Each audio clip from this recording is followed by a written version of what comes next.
everybody. Welcome to the Rowe-Thrush Solution Selling Show. This week's episode will be featuring Thermoplastic Processes, or TPI, as we like to call them. And this is our weekly podcast that we put on for the Grainger sales force, where basically every week we bring on a different supplier partner of ours and we interview them, asking them the types of questions that we feel a Grainger account manager would want to know.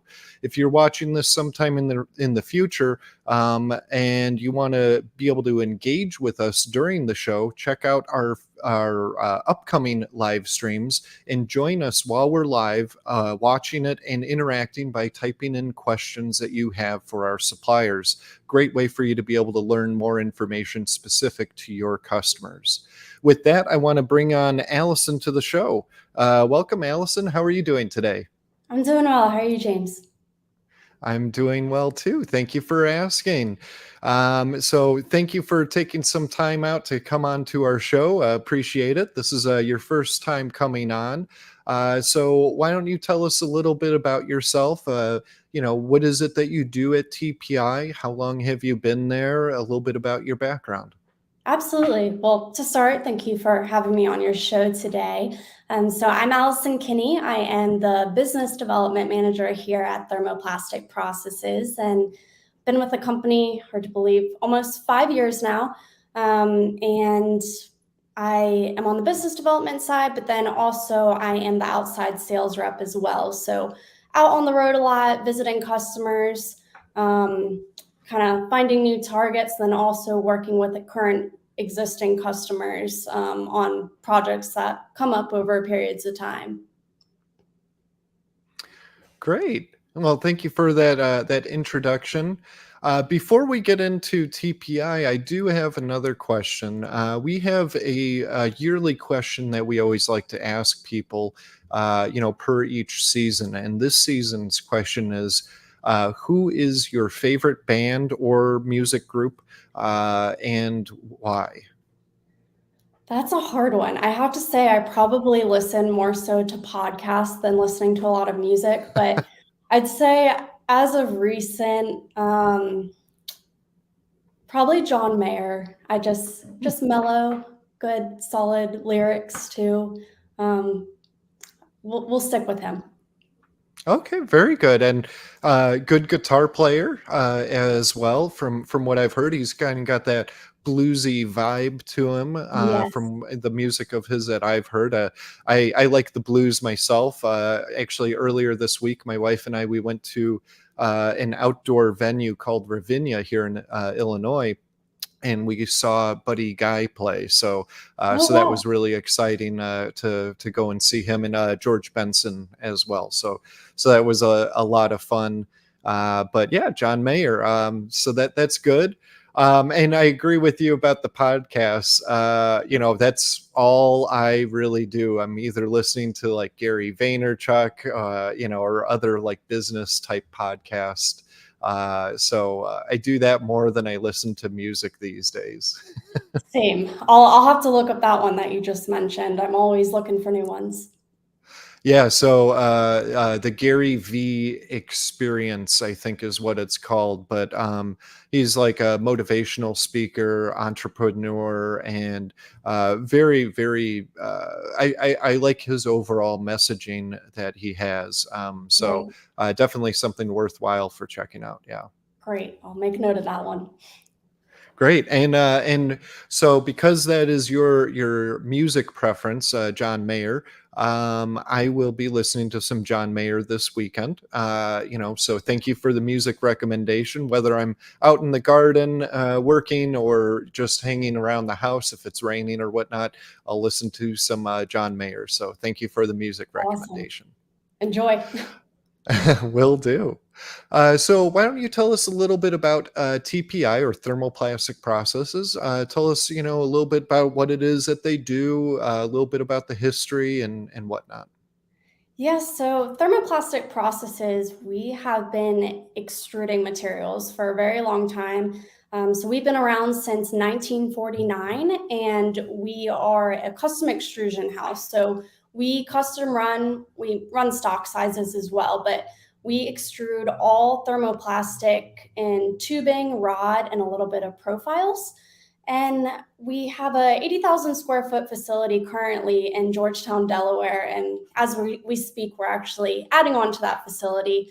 We're adding on additional 20,000 square feet. So we're pretty excited about that. It's looking to be done, I think, late October. But inside the facility, we have 20 extrusion lines total. We're pretty unique where we offer both flexible and rigid thermoplastic materials. Usually manufacturers focus on one over the other, but we extrude probably a dozen and a half different materials, and all different types of extrusion machines, different sizes. So we can run anywhere from a 0.02 inch ID all the way up to, I would say, depending on the material, a 10-inch OD, and all different materials, colors, lengths. It's really up to the customer, and we'll get into it in more detail a little bit later, but we've actually added on a lot of new SKUs of new materials and lengths on Grainger's site that we're pretty excited about as well. Excellent, and that is very exciting. Going adding an additional 20,000 square feet. That's great. Is that due to just demand, or do you have a new line of products or anything like that that's causing that? Yeah, demand. We're growing, which is great. Yeah. Also, too, we're not really linear currently in our manufacturing process, and we've just outgrown the space. So Hmm. we're excited to have a lot more space and have lots of more space to stock more items too, because everyone has that Amazon S type of mindset of wanting everything yesterday. So we're just trying to Yeah. have a lot more material available for our customers as well. Yeah, on demand. They want it in 2 days or less. Exactly. or right away. Like my kids watching Netflix and all that. I'm like, man, you're never gonna know what it was like having to wait till 7 o'clock Friday night to watch a show. And if you had to get up and go to the bathroom, you missed a portion of that Right. show. I know, it's just binge watching nowadays. Yeah, pause it when to get up, rewatch, watch the rest of it another day or whatever. Yes, and on that end too, we've seen the just since COVID, the ordering practices definitely have Mm, been different, where we kind of thought just-in-time inventory was a thing of the past, but we see that coming back around again, so we know we mm. have to have the material on our floor to be competitive. Oh, okay. Well, very good. I'm glad to hear the expansion, being done. So that's a good thing. If you want to learn more information about TPI, just scan the QR code down below.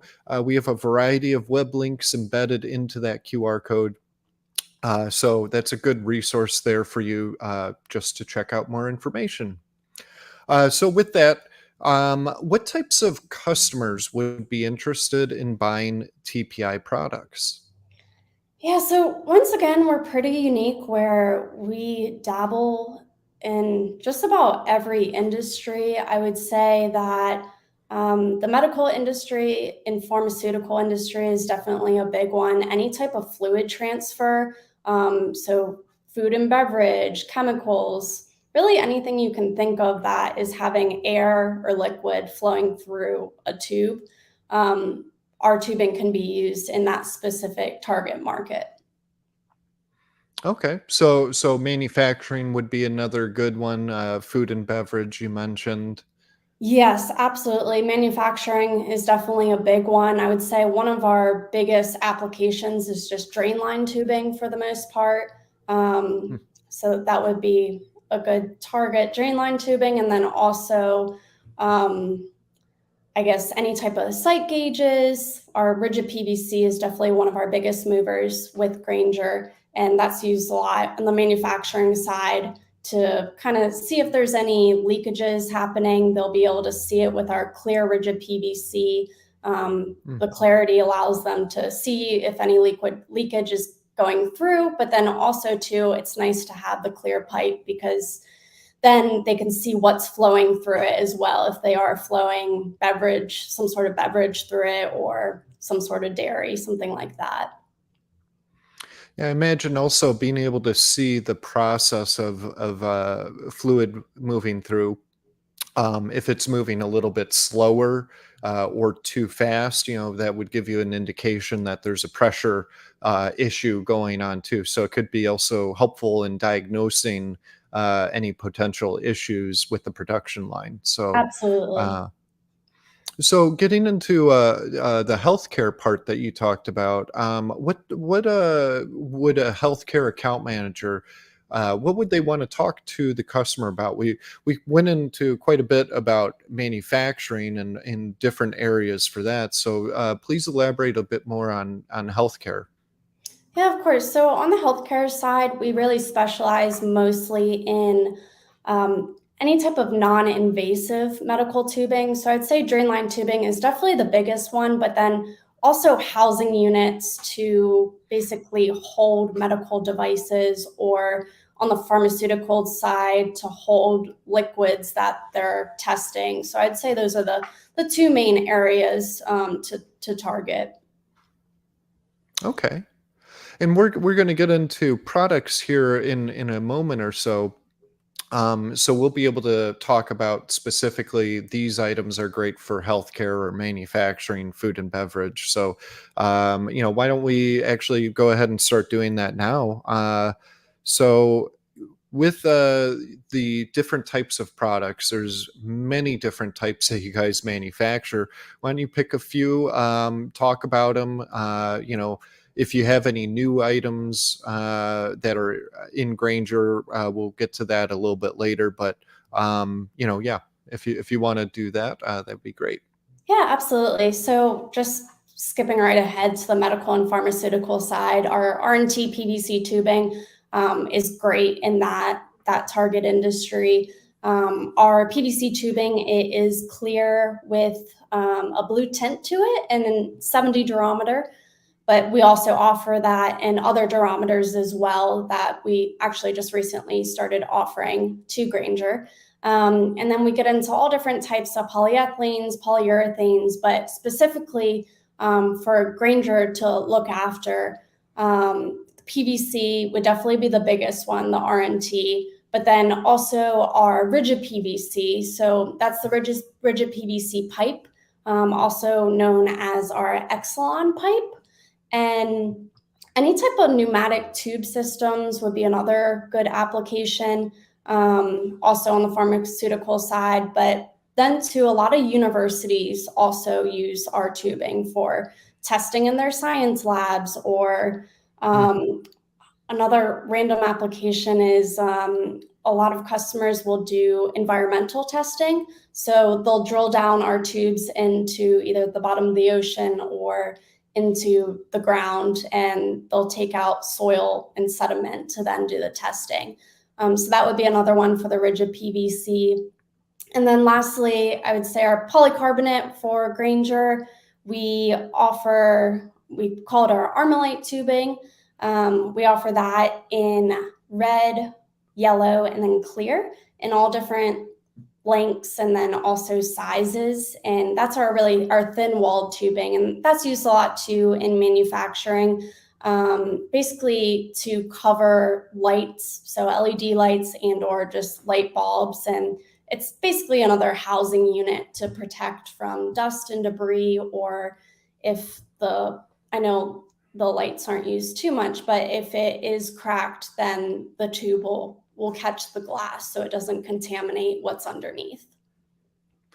Yeah, I remember when I learned about your Armalite line of products many, many, many years ago. I was like, that is such a cool idea, such a great product. To be able to, if a fluorescent bulb explodes or cracks, like you said, you don't have to worry about glass shards falling down onto people or into your manufacturing process, especially if it's food. Last thing you want is glass in food. So really cool product. And why would you have different colors for that? Red, yellow, green, blue? Why would you need that?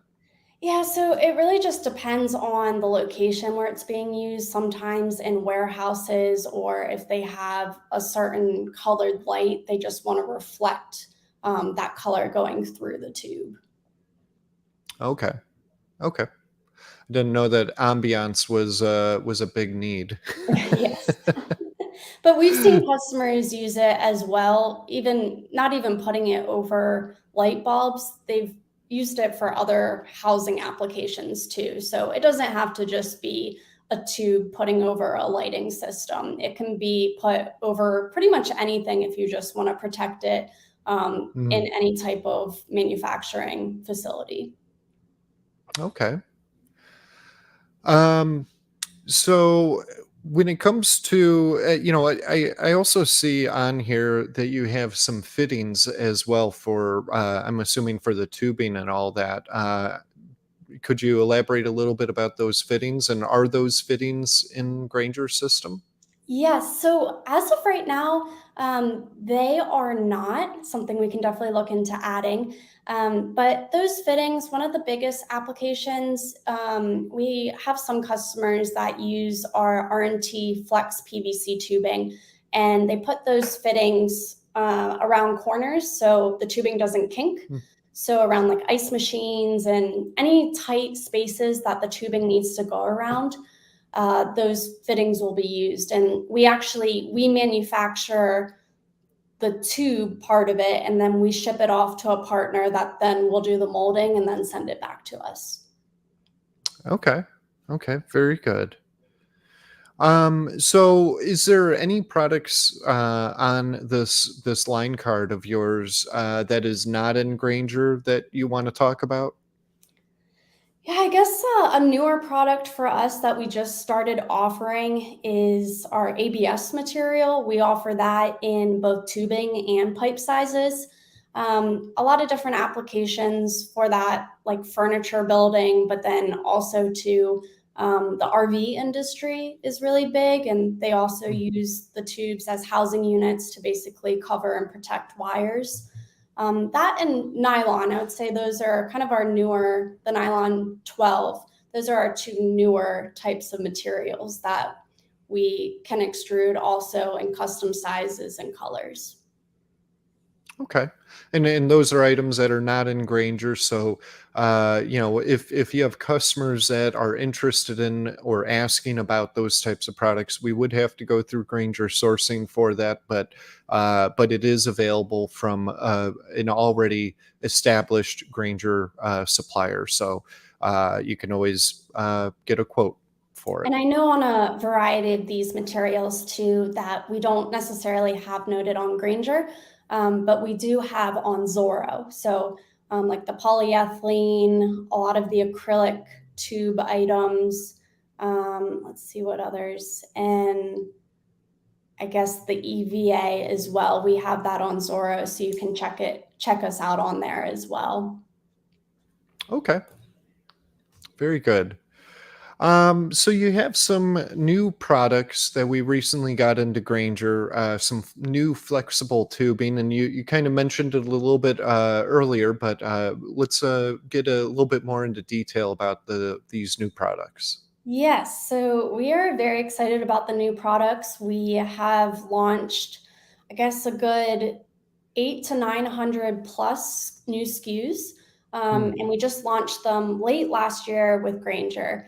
And what we're pretty excited about is we are now offering different links. So typically, as a manufacturer, we want to set up and run a certain material and long links and run it as long as we possibly can through the week. But we're now offering shorter links in 10-foot links, 25 links, and 50-foot links. You can still get the longer links on Granger as well. But if you need to replace a tube that you already have, and instead of buying a 100-foot coil, you don't want to waste the roll, you can just get a 25-foot length off of Granger now through us. Excellent. And the new flexible tubing, what types of applications would that fit well with? Yeah, so I'll kind of run through all the materials that we just started offering. So We have our SL material. That is a new material we launched with Grainger. That is our silicone alternative. It's around 1/5 the cost of silicone, and we've had a lot of success with that material over the past 2 years, just with all the supply chain issues. It meets USP Class 6, so it's used a lot in the medical and pharmaceutical industry. Also, once again, mostly for drain line tubing. But it's a little bit easier to source, and with the price savings as well, we kind of see a lot of customers will switch from the silicone material over to the SL. The reason why there is a price difference is because the SL doesn't do as well in high temperature applications, but we find that so many customers use silicone tubing, they're paying the premium price for it, and their application doesn't require the high temperatures. So it's kind of a no-brainer of a switch. So that's one that we just started offering through Grainger. And then we also have our UV PVC tubing. So any type of outdoor application, it has really strong UV properties, so it'll withstand any inclement weather for longer periods of time. So that's another newer material. And then we have our two different durometer PVC tubes. We have our 70 durometer and then our 80 durometer. So depending on what exactly the end user is looking for, durometer meaning the hardness, we can now offer either the 70 or the 80. So they have options. I was going to ask if you could elaborate on durometer, what that means, because I know what that means, but some other people may not know that term. So thank you for doing that. Absolutely. And on that note too, we also have our lab PVC tubing, which is actually a 55 durometer. So it's much softer than the 70 and 80 durometer. And that's used in a lot of laboratories. Once again, universities use it a lot. But we have a lot more options for the customers if they're looking for something that's a little bit harder or a little softer. Now, why would somebody want a harder tube, flexible tube versus a softer tube? What would the rationale be behind that?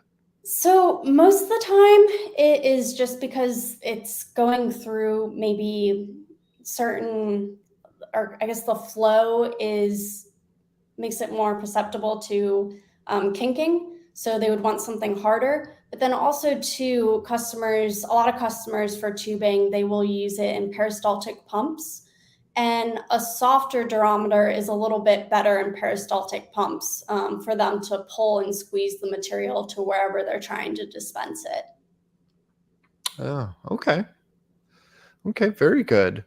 So does TPI have any upcoming trade shows that they're going to be attending that people could stop by and learn more?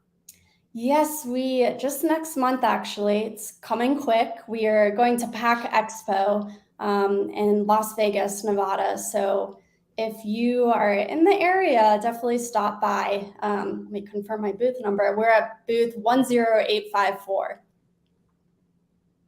Great. Yeah. So Granger account managers, Granger customers. If you're going to Pack Expo in Vegas, stop by their booth, ask them more questions. Tell them, hey, I saw you guys on the Solution Selling Show. Tell me a little bit more about, whatever product it is that you want to know. So tell them that we sent you. We would appreciate that. And any other trade shows at all, or is that it for the year so far? As of right now, that's the only one. And then we're also going to IEPD, but that's a much smaller show. Okay, very good. Well, that wraps things up. Real quick, next week, our Solution Selling Show guest will be Calpipe Security Bollards. So we're starting National Preparedness Month, which is September, with our bollards manufacturer. So if you have anybody that's in the need to increase the exterior security of their buildings or protect assets, whether they're indoors or outdoors. CalPipe has the solutions for your customers. So make sure you check that one out. Again, we do these shows every Friday at 2 o'clock Central Time, and we live stream them both on LinkedIn as well as YouTube. So check them out, engage with us while we're live. So Allison, thank you so much for coming on to the show today. Really appreciate it, and looking forward to working with you some more in the future. Yes, well, thanks for having me, and hope you have a great upcoming weekend. You as well. Thank you. So everybody, I'm dropping in the contact information both for Allison and myself. So if you have any customer needs or questions or anything like that, application questions, please feel free to reach out to either one of us and we'll be more than happy to help you out. So with that said, everybody have a great rest of your day and a great weekend.